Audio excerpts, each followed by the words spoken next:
اللہ کے نبی علیہ الصلوۃ والسلام نے ارشاد فرمایا کہ انسان کو کسی بھی قسم کی نعمت ملے اس کو اللہ تبارک و تعالیٰ کے منشا کے مطابق استعمال کرنا، یہ بہترین اللہ تبارک و تعالیٰ کی نعمتوں کا شکر ادا کرنا ہے کہ اگر اللہ تبارک و تعالیٰ نے مال اور دولت دیا، اللہ کے منشا کے مطابق اس میں فضول خرچی نہ کرے، اس کو اللہ تبارک و تعالیٰ کی راہ میں خرچ کرے، اللہ کی رضا کے لیے خرچ کرے۔ یہ ایک طریقہ جو ہے بہت زیادہ اللہ تبارک و تعالیٰ کو پسند ہے۔ ٹھیک اسی طریقے سے ایمان کی دولت اللہ تبارک و تعالیٰ نے عنایت فرمائی، تو ایمان کا شکر ادا کرنے کا طریقہ کار یہ ہونا چاہیے کہ اس کے جو اوامر ہے، جو احکامات ہے اس پر مکمل طور پر عمل کرنے کی کوشش کرے اور جو نواہی ہے اس سے بچنے کی کوشش کرے۔ اللہ تبارک و تعالی ہمیں عمل کی توفیق مرحمت فرمائے۔ ذوالحجہ کا مہینہ ختم ہونے کو ہے، محرم الحرام نئے سال کی تیاریاں شروع ہے، سال نیا شروع ہونے والا ہے۔ اس کے متعلق ہر مکتب فکر کے الگ الگ لوگ الگ الگ انداز میں تیاریاں کر رہے ہیں۔ کچھ حقیقتیں، کچھ رسم و رواج سامنے آ جائیں تاکہ ہمارے لیے استقبال محرم بھی صحیح ہو۔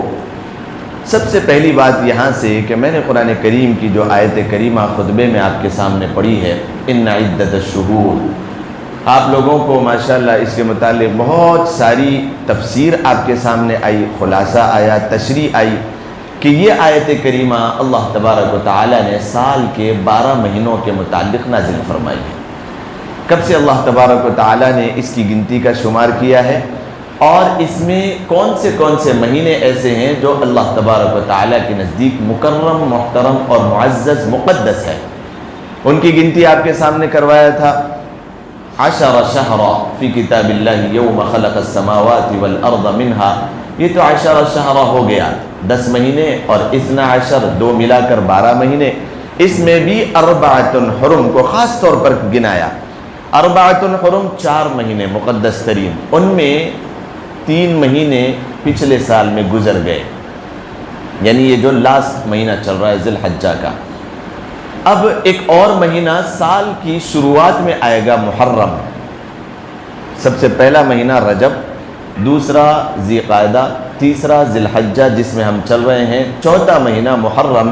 یہ بھی اس 4 حرم میں ہے جس کو اللہ تبارک و تعالی نے حرمت عطا فرمائی، محرم بنایا، مکرم بنایا، حرمت عطا فرمائی۔ قرآن کریم کے الفاظ پہ بھی غور کریں، 4 حرم، 12 مہینوں کی گنتی میں بھی 4 مہینے جس کو اللہ تبارک و تعالی نے معزز بنائے۔ کس اعتبار سے معزز بنائے؟ علماء اکرام نے اس کی تشریح لکھی ہے کہ عام مہینوں میں ان 4 کو ہٹا کر اور 8 مہینوں میں عمل کریں، نیکی پر دلالت کرنے والے ہیں، لیکن ان 4 مہینوں میں کوئی بندہ اللہ تبارک و تعالیٰ کا تقرب حاصل کرنا چاہے، بڑی آسانی کے ساتھ اس کے لیے رہنمائی ہوتی ہے۔ بندہ 1 قدم اللہ کی طرف بڑھنا چاہے، اللہ تبارک و تعالیٰ 10 قدم اس کی طرف آتے ہیں۔ بندہ چل کر جانے کی کوشش کرے، یہ 4 مہینے ایسے ہیں کہ جن میں اللہ تبارک و تعالیٰ دوڑ کر اس کو اپنی رحمت کے سائے میں لینے کے لیے تیار رہتے ہیں۔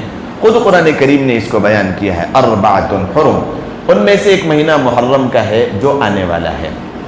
محرم کے مہینے کی سب سے پہلے میں آپ کو فضیلت بیان کروں کہ یہ وہ مہینہ ہے، بہت ساری احادیث اس مہینے کے متعلق وارد ہوئی ہیں، واقعات، بعض لوگ تفسیر اور تشریح کرتے ہوئے ان کے واقعات میں کچھ من گھڑت کہانیاں بھی لا لیتے ہیں، اور ان کے واقعات میں کئی ایسے واقعات جو اس مہینے میں نہیں ہوئے، تاریخ تو بتاتی ہے کہ وہ ہوئے ہیں لیکن اس مہینے میں نہیں ہوئے، کوئی اور مہینوں میں ہوئی ہے، لیکن جب تاریخ کو کھنگالا جائے تو یہ بات واضح طور پر آتی ہے کہ 10 محرم کو بہت سارے بڑے واقعات آئے ہیں، بہت سارے بڑے واقعات، اور صحیح حدیث میں یہ بات بھی وارد ہوئی ہے۔ اللہ کے نبی علیہ الصلوۃ والسلام نے ارشاد فرمایا، قیامت جو برپا ہوگی، شام کے میدانوں سے قیامت کا منظر عام ہوگا، قیامت کی ابتدا ہوگی اور حشر کا میدان قائم ہوگا، سب کے سب لوگ چوک در چوک توڑتے ہوئے شام کے میدانوں کی طرف چل پڑیں گے، اور خبر سے مرحومین بھی اٹھ کر دوڑنے لگیں گے۔ یہ جو پھر اذا الشمس کوورت واذا النجوم انکدرت، اور پھر واللیل اذا یغشا والنہار اذا تجلی، آپ کسی بھی ایسی اذا زلزلت الارض زلزالہا واخرجت الارض اثقالہا، اور پھر قرآن کریم بیان کرتا ہے القاریعۃ ما القاریعۃ وما ادراک ما القاریعۃ یوم یکون الناس کالفراش المبثوث، ان آیتوں کو لے لے، یا پھر آپ یوم یفر المرء من اخی و امہ و ابی و صاحبتہ و بنی، ماں باپ بچوں سے جدا اور بیوی اپنے شوہر سے کوسوں دور، رشتہ دار ایک دوسرے سے بھاگ رہے ہیں۔ یہ ایک نفسیات اور ایک کیفیات والی آپ جو ہے نا پریشانیاں لے لیں، اور پھر آپ الحاقۃ ما الحاقۃ وما ادراک ما الحاقۃ یوم یکون الناس، اس طریقے کی جو آیتیں قرآن کریم بیان کر رہا ہے، وہ اما من اوتی کتابہ بیمینی، یہ ساری کی ساری آیتوں کا تعلق حشر کے میدان سے ہے، قیامت کے دن سے ہے۔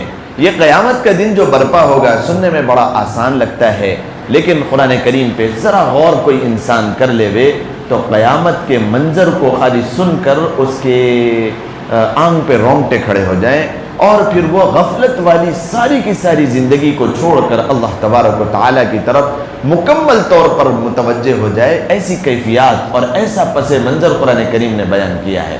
تو یہ قیامت کا منظر جو برپا ہوگا وہ 10 محرم صحیح احادیث میں اللہ کے نبی علیہ السلام نے ارشاد فرمایا، جمعے کا دن ہوگا اور 10 محرم الحرام ہوگا جس میں قیامت قائم ہوگی اور حشر کا میدان برپا ہوگا۔ حضرت عائشہ صدیقہ امی جان رضی اللہ تعالی عنہا کو اللہ کے نبی علیہ السلام نے ارشاد فرمایا تھا، امی جان سوال کرتی ہیں اللہ کے نبی علیہ السلام حشر کا میدان کیسے ہوگا اور انسان کا حساب کتاب کیسے لیا جائے گا؟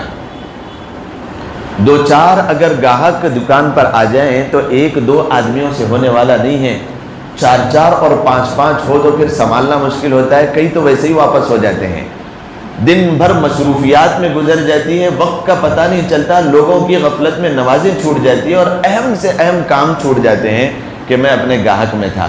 تو ایک چھوٹی سی دکان اور سپر مارکیٹ کا یہ حال ہے، تو پھر وہ قیامت کا منظر آدم علیہ السلام سے لے کر تا قیام قیامت، صبح قیامت کو جو پیدا ہوگا اس کا بھی حساب کتاب ہو رہا ہے۔ تو یہ کیسے ہوگا؟ کتنے سو کتنے ہزار سال لگ جائیں گے؟ امی جان سوال کرتے ہیں اللہ کے رسول صلی اللہ علیہ وسلم وہ حساب و کتاب کیسے ہوگا؟ وہ حساب و کتاب کیسے ہوگا؟ اس میں بہت زیادہ فکر کرنے کی چیز ہے۔ جواب ملا حضرت عائشہ صدیقہ رضی اللہ تعالی عنہ کو کہ اگر حساب کتاب اللہ تبارک و تعالی کسی کا لینے بیٹھ جائے تو پھر سمجھو وہ پھنس گیا، وہ اٹک گیا، اس کی نیا پار نہیں ہو سکتی، کیونکہ 100% اللہ تبارک و تعالیٰ کے منشے کے مطابق، اس کی رضا اور اس کی چاہت کے مطابق انسان زندگی گزار ہی نہیں سکتا۔ کوشش کرنا ہے، کوشش کے بلبوتے پر جنت کے فیصلے ہوں گے، کوشش بھی اگر اس نے نہیں کیا تو پھر اس کے لیے گھاٹے کا سودا ہے۔ جواب ملا کہ اللہ تبارک و تعالیٰ اگر حساب کرنے بیٹھ جائے کسی بھی چیز کا تو وہ پورا نہیں اتر سکتا بندہ۔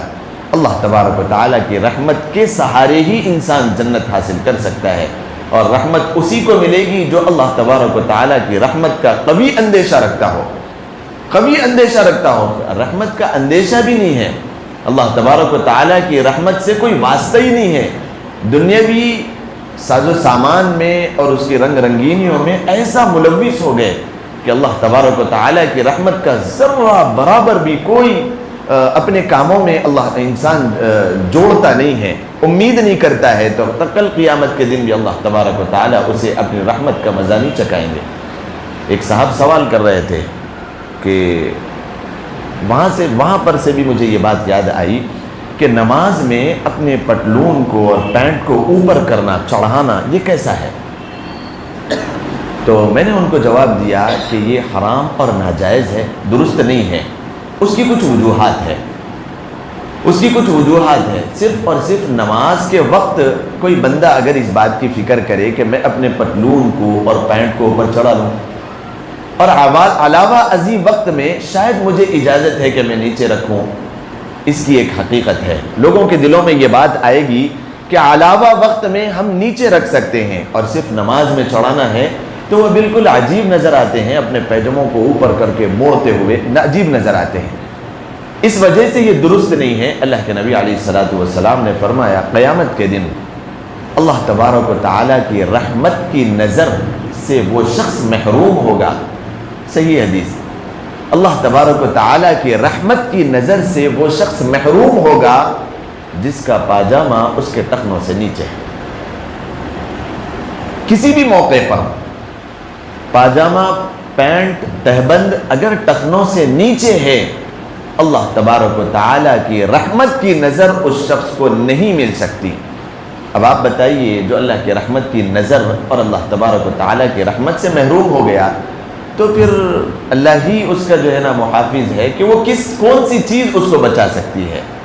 لہذا قیامت کا معاملہ اور حشر کے میدان کا معاملہ بڑا نازک ہے، بڑا نازک ہے۔ اللہ تبارک و تعالیٰ اس کی رسوائیوں سے ہم سب کی حفاظت فرمائے۔ اللہ کے نبی علیہ الصلوۃ والسلام اپنی دعاؤں میں یہ دعا بھی مانگا کرتے تھے کہ اللہ حشر کی رسوائیوں سے ہماری حفاظت فرمائے اور اللہ تبارک و تعالیٰ اپنے عرش کے سائے میں ہم سب کو اس موقع پر جگہ نصیب فرمائے۔ محرم کے مہینے سے بات چل رہی تھی کہ بہت ساری رسم و رواج اس میں آ گئی ہے، بہت ساری رسم و رواج۔ پوروں کا تو میں احاطہ انشاءاللہ آئندہ ہفتے آپ کے سامنے کروں گا۔ ایک دو باتیں آپ کے سامنے بتاتا ہوں کہ 10 محرم کو بہت سارے لوگ سبیلے لگاتے ہیں اور اس کو موقع دیتے ہیں کہ یہ امام حسین رضی اللہ تعالیٰ عنہ کی شہادت کا موقع ہے، اور امام حسین رضی اللہ تعالیٰ عنہ پیاس کی وجہ سے اس دنیا سے گئے تھے، پیاسے اس دنیا سے گئے تھے۔ تو ہم سبیلے اس وجہ سے لگا رہے ہیں تاکہ پیاس کا ہمیں بھی اندازہ ہو اور ان کو راحت پہنچے۔ ان کے گلے کو جو اس موقع پر تکلیف ہوئی تھی وہ تکلیف ان کی ہر سال ہلکی ہوتی رہے، اس وجہ سے لوگ سبیلے لگاتے ہیں۔ تو میں ایک بات واضح کرنا چاہتا ہوں کہ یہ جو موقف ہے یہ اہل سنت والجماعت کا نہیں ہے۔ یہ جو موقف ہے ماتم وغیرہ کا اہل سنت والجماعت کا نہیں ہے۔ یہ جو موقف ہے محرم الحرام میں کالے کپڑے پہننے کا، یہ اہل سنت والجماعت کا نہیں ہے۔ مطلب یہ ہے کہ میں اپنے مسلک کے مطابق آپ کے سامنے بات کروں تو بہت مناسب بات ہے۔ کوئی اور مسلک میں اگر ان کے پاس اجازت ہو تو وہ کریں، وہ جو چاہے کریں، وہ ناچے گائیں، ماتم کریں، روئیں دھوئیں، اپنے خون کو بہائیں، جو کرنا ہو کریں، ان کے پاس ہوگی دلیل۔ لیکن ہمارا اپنا موقف ہم ظاہر کریں۔ اہل سنت والجماعت میں اگر ہو تو مکمل طور پر آنا چاہیے، آدھا تیتر آدھا بٹیر نہیں چلے گا۔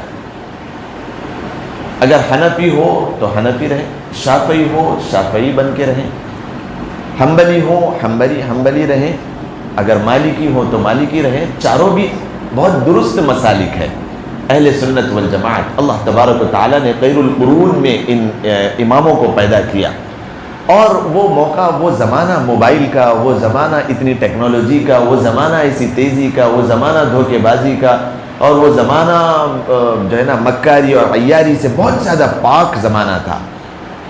انسان کی اہمیت بہت زیادہ ایک دوسرے کے نزدیک تھی۔ اس پاک موقع پر اللہ تبارک و تعالیٰ نے ان ائمہ کو پیدا کیا، اور ان کی ذہنوں میں اللہ تبارک و تعالیٰ نے فقہ کو کھول دیا۔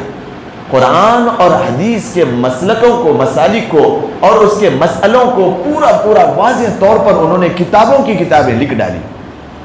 لوگ آج کل کہتے ہیں کہ بھئی آپ فلاں امام کو فالو کرتے ہیں، فلاں امام کو فالو کرتے ہیں، فلاں امام کو فالو نہیں کرتے۔ اس موقع پر اللہ تبارک و تعالیٰ نے کتاب اللہ کو ان کے سامنے کھول کر رکھ دیا، رحمت کی نچھاور کر دی۔ اللہ تبارک و تعالیٰ جس سے چاہے کام لے، جس سے چاہے کام لے۔ یہ بات آج آپ واضح کریں کہ قرآن آج بھی ہے، وہی قرآن ہے، ہم چاہے تو کھول کر اس کو پڑھیں اور اس کو سمجھیں نہیں۔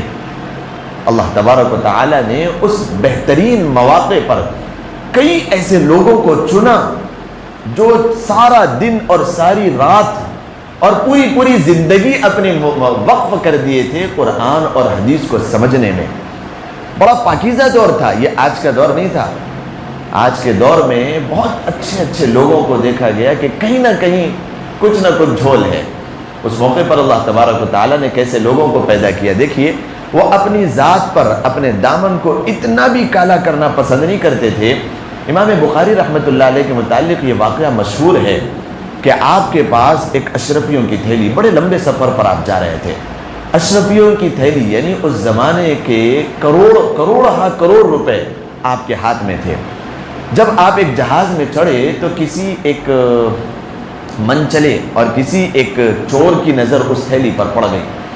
اس میں کیا ہے اس نے دیکھ لیا، اشرفیاں ہیں، اور وہ کیمرے کا دور نہیں تھا، اور وہ کوئی ایسا دور نہیں تھا کہ جس کی وجہ سے ثابت کر سکے۔ کتنا پاکیزہ دور تھا، اور اس زمانے کے لوگ اللہ تبارک و تعالیٰ نے جن کو چنا دین کی خدمت کے لیے اور قرآن اور حدیث کے مسئلوں کو سمجھنے کے لیے، آپ دیکھیے کہ امام بخاری رحمۃ اللہ علیہ جب جہاز میں چڑھے تو اس نے اعلان کر دیا ٹھہر کر۔ اس کے ذہن میں یہ بات آئی کہ میں اعلان کروں گا کہ میری اشرفیوں کی تھیلی گم ہو گئی، اور جو ذمہ دار ہے جہاز کے وہ لوگ تلاش کریں گے تو مل جائے گی۔ یہ ثابت تو کر نہیں پائیں گے کہ میرے ہیں، یہ ثابت کرنے کا موقع بہت زمانے کے بعد آئے گا کہ جہاز واپس پلٹایا جائے اور پھر واپس جایا جائے، یہ کہاں سے کمائے ہیں، کہاں سے لائے ہیں، یہ کس کے ہیں، کب سے ان کے پاس ہے، بڑا موقع گزر جائے گا۔ اور وہ موقع اگر گزرے بھی تو وہ ثابت وہ کر بھی سکتے تھے، لیکن ایک دھبا لگ جائے گا چوری کا۔ تو کتنا پیارا دور تھا، دیکھیے وہ دور میں امام بخاری رحمۃ اللہ علیہ کے پاس وہ تھیلی رکھی ہوئی ہے اشرفیوں کی۔ اعلان ہوا کہ ایک تھیلی چوری ہو گئی اشرفیوں کی، فلاں صاحب کی ہے، کس کے پاس ہے، تلاشی لی جائے گی۔ تو آپ نے بالکل بغیر کسی فکر مندی کے آپ نے وہ تھیلی کو اٹھایا اور سمندر میں چھوڑ دیا، دھبا بھی نہ لگے، ثابت کرنے کا موقع بھی نہ آئے، کہ تاریخ میں یہ بات لکھی نہ جا سکے کہ الزام تک لگا تھا۔ وہ ایسا سنہرا دور تھا، اللہ تبارک و تعالیٰ نے ان لوگوں کو چنا، اور پھر یہ فقہ جو ہے نا مدون ہوا۔ اس میں امام ابو حنیفہ رحمۃ اللہ علیہ کیا شخصیت تھی، اللہ تبارک و تعالیٰ نے 40 سال تک عشاء کے وضو سے فجر کی نماز پڑھنے لگایا۔ کیسے وہ لوگ تھے ہوں گے؟ امام شافعی رحمۃ اللہ علیہ کیسا علم حاصل کرے، کیسی ان کی زندگی تھی، کبھی پڑھیں۔ شوافع بہت سارے یہاں پر موجود ہیں، میرا جہاں تک اندازہ اور خیال، اور میں یہ بات بتاتے ہوئے بالکل بھی پیچھے نہ ہٹوں، شوق دلانے کے لیے کہ ایک ورق بھی آپ کی تاریخ کا پلٹائے نہیں ہوں گے۔ کیا آپ کی تاریخ تھی، کیا آپ کی زندگی کے واقعات تھے۔ شافعی بولنے میں بڑا اچھا لگتا ہے، لیکن آپ کی زندگی کے واقعات، آپ کی طالب علمانہ زندگی، اور اس کے بعد جو آپ کے اوپر جو ہے نا جو حکومتوں کی طرف سے اور اس وقت کے خلفاء کی طرف سے جو حالات اور تنگستیاں پیدا ہوئی تھی، یہ چیزیں پڑھنے کی ہے، یہ چیزیں پڑھنے کی ہے۔ پڑھنے سے انسان کی زندگی میں تبدیلیاں پیدا ہوتی ہے۔ تو بہرحال محرم کے اوپر باتیں چل رہی تھی۔ محرم کا مہینہ ایسا مہینہ ہے جس میں بالکل بھی نہیں چلے گا، لوگ سمجھتے ہیں کہ امام حسین رحمۃ اللہ علیہ کی شہادت کی وجہ سے اس مہینے کی اہمیت ہے، نہیں، یہ مہینہ پہلے سے مکرم اور معزز چلا آ رہا ہے۔ اللہ تبارک و تعالیٰ نے کسی اور مہینے کو نہیں چنا آپ کی شہادت کے لیے، محرم کے مہینے کو چنا۔ 4 چاند اور لگ گئے محرم کے مہینے کو امام حسین رحمۃ اللہ علیہ کی شہادت سے۔ سمجھیں اس فرق کو۔ اب بعض لوگ سمجھتے ہیں کہ امام حسین رحمۃ اللہ علیہ نے پیاسے اس دنیا سے گئے تو ہم سبیلے لگائیں گے، دین کو نہ پڑھنے کی وجہ سے یہ چیز پیدا ہوتی ہے۔ راتوں کی پوریاں، اور پھر وہ ملیدے، اور پھر وہ بتاشے، اور پھر وہ 10 دن کالے کپڑے، 10 دن کالے کپڑے، اور وہ غم کا منانا، اور پھر وہ گاؤں، اور آپ ادھر چلے جائیں تو پھر وہ انگارے، اور اس کے اوپر جو ہے نا کرتبہ دکھانا، یہ ساری کی ساری چیزیں 1400 سال پہلے سے اس زمانے میں بالکل زمانے جاہلیت میں چلتی تھی۔ اسی موقع کے نسل در نسل کچھ باقی نمائندہ لوگ ہیں جو یہ سارے کام انجام دے رہے ہیں۔ کرتبوں سے کوئی دین کا تعلق ہی نہیں ہے، یہ آگ انگاروں سے کوئی دین کا تعلق ہی نہیں ہے۔ یہ ترشول اور جو ہے نا یہ باریک کچھ لے کر سوئے لے کر اپنی آنکھوں میں جا ڈالنا اور زبانوں سے ڈالنے سے کوئی اسلام اور دین کا تعلق ہی نہیں ہے. یہ ڈھول تاشے اور بتاشوں سے کوئی تعلق نہیں ہے اسلام کا دین کا. غور کریں، محرم کا مہینہ جب آئے آپ کے اوپر، ہر سال ایک سبق دیتا ہوا وہ جاتا ہے. ہر سال امام حسین رحمت اللہ علیہ نے کس وجہ سے اپنے آپ کی شہادت کو برداشت کیا؟ وہ مقصد کیا تھا؟ وہ ریزن کیا تھا اس کے بیہائنڈ؟ اس کے پیچھے کیا ریزن تھا؟ کیوں شہادت کو آپ نے برداشت کیا؟ ایک جملہ کافی تھا، خدا کی قسم ایک جملہ کافی تھا. کیا کافی تھا؟ یزید کے ہاتھ میں ہاتھ دے دیتے اور یوں کہہ دیتے کہ میں تجھے امام مانتا ہوں. ایک جملہ، یا پھر میں تجھے مانتا ہوں، ایک جملہ کافی تھا. نہ آپ کے ساتھ کوئی ظلم و زیادتی ہوتی اور نہ ہی آپ کے اہل و عیال کے ساتھ کوئی زیادتی ہوتی، نہ وہ چھوٹے چھوٹے معصوم اللہ کے نبی علیہ الصلوۃ والسلام کا گھرانہ، آپ کے گھرانے کی عورتوں کی عزتیں تار تار نہ ہوتی. ایک جملہ، لیکن وہ جملہ ساری کی ساری ایمان اور اسلام کی دھجیاں اڑانے کے لیے کافی تھا. جو آج ہم مسلمان یہاں پر بیٹھے ہوئے ہیں وہ ایک جملہ نہ کہنے کی وجہ سے، آپ کی شہادت کی وجہ سے یہاں پر ہیں. ورنہ یہ اسلام اور ایمان اللہ تبارک و تعالیٰ کے وہ اہل و عیال اللہ کے نبی علیہ الصلوۃ والسلام کے، انہوں نے اللہ تبارک و تعالیٰ نے چنا تھا ان لوگوں کو دین کی خدمت کے لیے. جانا تو ویسے بھی ہے. تو یہ میسج دے رہا ہے، محرم کا مہینہ شروع ہونے کے ساتھ یہ میسج دے رہا ہے کہ دین کے لیے قربانیاں دینا، دین کے لیے قربان کرنا، اپنی جان کے اوپر بھی بات آئے تو اس کو قربان کرنا، یہ میسج ہے. یہ میسج ہے محرم کا، یہ پیغام ہے محرم کا. یہ نہیں ہے پیغام کالے کپڑے پہن کے غم منا رہے ہیں. غم منانے کا تعلق میں آپ کو بتاؤں، یہ غم منانا اور یہ ماتم کرنا اللہ کے نبی علیہ الصلوۃ والسلام نے صحیح احادیث میں منع کیا ہے. صحیح احادیث میں اللہ کے نبی علیہ الصلوۃ والسلام نے منع کیا ہے. زیادہ سے زیادہ 3 دن کوئی قریبی رشتہ دار، گھر کا فرد اگر دنیا سے چلا جائے، فطری طور پہ غم ہوتا ہے، ماتم نہیں کرنا ہے، رونا دھونا نہیں ہے، چیخنا چلانا نہیں ہے. اہل سنت والجماعت کا موقف اپنے ذہنوں میں بٹھا لیں. کوئی اگر کرتے ہو تو ان کے پاس دلیل ہے، ہم کو ان سے واسطہ نہیں ہے. اہل سنت والجماعت کا موقف آپ اپنے ذہن میں رکھیں. یہ رونا دھونا بہت ہو گیا. 3 دن فطری طور پہ، اس کے بعد اپنی جگہ اپن آخرت کی فکر کرتے ہوئے دنیا گزارنا ہے، ساروں کے حقوق پورا کرتے ہوئے. بہت سارے لوگ گھروں میں چولہے نہیں جلاتے، کسی کا گھر میں انتقال ہو، اس سے کوئی واسطہ ہی نہیں ہے. اللہ تبارک و تعالیٰ نے فطرت کا یہ ایک تقاضا رکھا ہے کہ کھانا پینا ہے، دوسروں کے سہارے ہو جاتے ہیں. اور اس میں بھی اتنے، جب ایمان اور اسلام اور دین کو بندہ چھوڑتا ہے نا تو کیسی کیسی اس کے اوپر باتیں آتی ہے. آپ دیکھیے کہ ایک تو گھر پہ چولہا نہیں جلتا، باپ کا انتقال ہو گیا، انا للہ و انا الیہ راجعون. یہ جملہ آسمان اور زمین کی مفاتیح السماوات والارض اللہ تبارک و تعالیٰ نے دیا. ہم بھی اللہ کے ہیں، ہمارا پیدا ہونا بھی اللہ کے لیے ہے اور ہم اسی کی طرف لوٹنے والے. یہ اس کا ترجمہ ہے، انا للہ و انا الیہ راجعون. پڑھنا ہے، بڑی سے بڑی مصیبت کنارے ہو جاتی ہے. ترجمہ سمجھیں اس کا.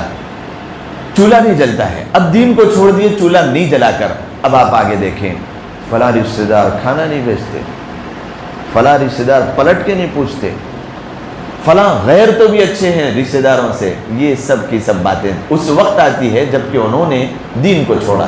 کس نے کہا تھا آپ کو گھر پہ چولہا نہیں جلانے کے لیے؟ کس نے کہا تھا؟ لوگ کیا کہیں گے، یہ باتیں ذہن میں آتی ہیں. لوگ کیا کہیں گے.